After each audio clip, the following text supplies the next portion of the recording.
So we are all really excited about the upcoming SundaeSwap launch on mainnet and can't wait to see those scoopers in action. But it's probably important for us to keep in mind a realistic set of expectations on what the throughput might be the first couple of days. And speaking of projects launching, DripDropz is now officially live. Let's take a look at what's available today and what's coming up soon. It's time for the weekly report. Welcome back to Woodland Pools, your place for the latest Cardano news, tutorials, and the information you need to grow your investment with confidence. Today it's time for the weekly report. Let's jump in. So SundaeSwap has been running on the testnet for almost a month now. And while we don't yet know the official mainnet launch, we do know that it's right around the corner. And in preparation for that, they recently put out a blog post about expectations, congestion, and the mainnet launch. It's a really great read, but wanted to point out some very specific parts to keep in mind about what we can expect when we actually see the mainnet launch go live. It feels like they're properly reading the room and knowing they're probably going to get swamped with people on their site on mainnet immediately as it launches. In the part above here that we scrolled past, they go into specific benchmarking tests that they've done on testnet and mainnet, but here's the high-level part for us to keep in mind. Even with all of these factors in play, due to staggering levels of demand and excitement from the community, they expect a large backlog on mainnet as well. And to be as transparent as possible, they want to inform that while orders might take days to process, so let's remember this, when they first launch, if there's this huge wave that comes in, yeah, it might take days for some of these things to go through, but everybody's orders will be processed fairly and in the order that they were received. And it'll also be possible to cancel orders at any time before they are processed by the scoopers. So obviously if we have this tidal wave of orders all being put in and you're having to wait up to a day or two for it to go through, that's not at all where we would expect it to be once things sort of settle down. But with all the time and thought they put into how they're going to handle orders and all of the different considerations they took into account, at the very least, we can count on the fact that we know that no one's gonna be able to front run our order, even if it's sitting there. It's, your call will be answered in the order it was received, right? And then getting some of this bad news out of the way immediately, what they clarify here is, as we saw with the testnet, once the scoopers burn through this initial huge surge and the backlog, orders for common pools should execute within a few blocks. And remember, a block is about 20 seconds on Cardano, so within 40 to 60 seconds, you should expect your transactions to go through once this first sort of really big wave kind of gets past. And this next part is cool, kind of you can tell they're implicitly learning from other projects. For example, when ADA Handle went live,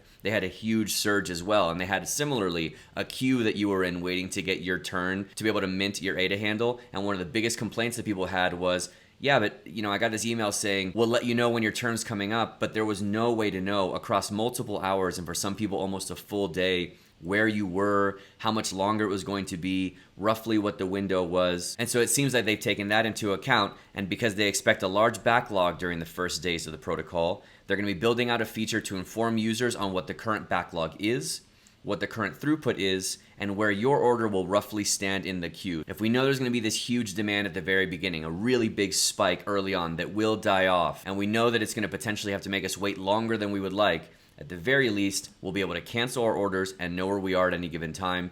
So that's very reassuring, and while not ideal, at the very least, seems like a very practical way to approach the situation. But then the immediate question is okay, so this initial surge is something that we expect, and all right, we'll all temper our expectations in the meantime, but if we're really planning on this thing scaling and getting a lot of volume, in retrospect, it might feel like this initial surge really ends up being the steady state in some point in the future. So what are we planning on doing about that?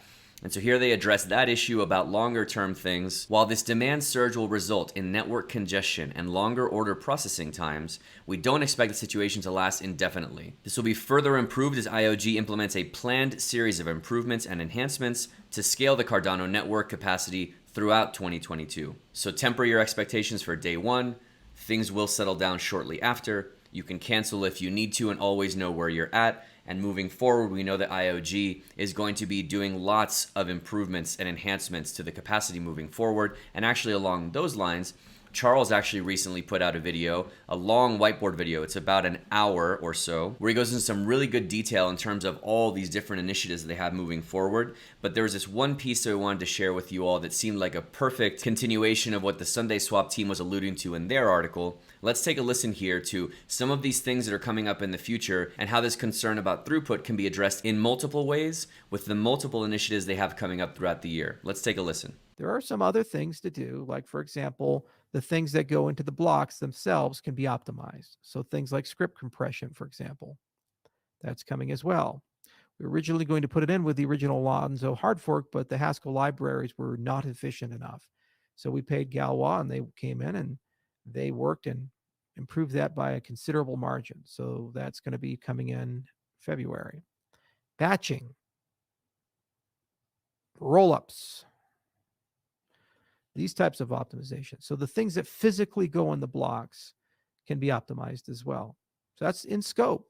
People are working on these types of things. Ideas are being proposed and discussed. Pipelining can always be improved. There's always a process to amortize computation. Doing that with the epic boundary blocks, for example, with 1.3.3, and more can be done. And the first generation of these input endorsers will be quite efficient, but there's a lot of room there to continue to improve that. The same for network optimizations. That's happening. Then the things that happen off chain, you have 3 clear paths that are going to continue to optimize and get better. Hydra alone for the microtransaction world can move us into the millions of transactions per second. These kinds of things are going to be built just as much by the DApp ecosystem as they are by the core custodians of the project. And sidechains is an endless river because you're only constrained by the hardware of the SPOs. The more sidechains, the more profit they make, the better the hardware they get. This is a very scalable model. So a lot of different parallel efforts in flight at the same time to be able to continue increasing throughput and scalability. And let's not forget, now that we've ushered in the Byron, Shelley, and Goguen era, the next step is scalability with Basho, and that is going to be the primary focus of this year. And we're going to see a lot of news about these things, and we're going to share all the updates with you as they happen. So last thing on SundaeSwap, after they put out the article, they put out a long thread on Twitter with some additional thoughts to keep in mind. And this last piece is the one that we wanted to point out specifically, because some people might ask, like, okay, well, if you're expecting this big surge, and some of these other things are going to be coming soon and some of them are coming later, then why don't you just wait? You know, like there were some people complaining saying like, oh, why don't you just do it right the first time? And I think this last point they left off on was a great way to address that concern and something for us to keep in mind. Ultimately, given your excitement, there wasn't a reasonable amount of time we could delay that would eliminate the day one backlogs.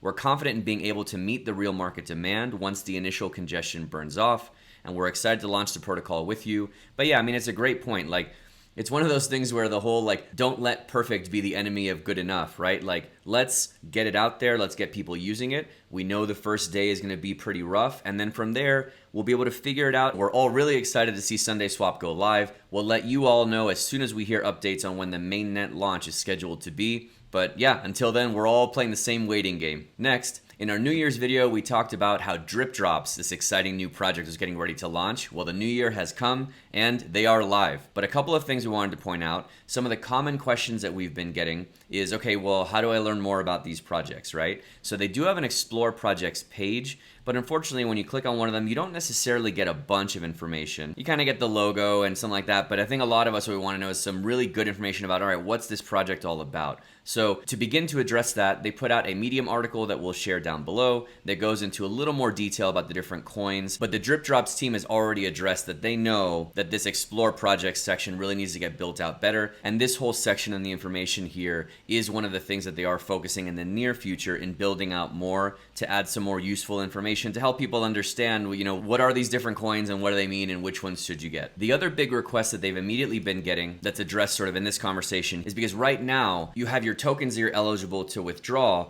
but that only lasts for the given epoch, and then every epoch it starts over again. And so if you don't get them, for example, in the epoch that we're in right now, in the next couple of days when the epoch boundary comes and goes, the ones you had available will be wiped and there's a fresh new batch for you to withdraw. And so an immediate request people had was like, hey, is there a way that I don't have to spend my 2.5 ADA to claim each epoch? And can we accumulate it and sort of do like a larger withdrawal in batches from time to time? It's already a thing that's on their roadmap. They've already been having some conversations about how to do this. So it's really cool to see them being receptive to this different feedback and the fast iterations that they're starting to put out. If you haven't taken a look at DripDropz yet and seen the tokens you're eligible for, make sure you check it out. Use our link below and you'll get an extra 100 free drip tokens when you do. And one last thing we wanted to say before we go today. For some of you that are active on crypto Twitter, you're probably familiar with the really friendly and even more insightful Cardano Whale. He's a really nice guy who's just always engaging with different people, sharing really useful information, diving deep into projects and sharing what he's found. Everybody woke up this morning, though, and just saw that his account just doesn't exist anymore. So I don't know if he's decided to maybe just take the weekend off. That's what some people were speculating.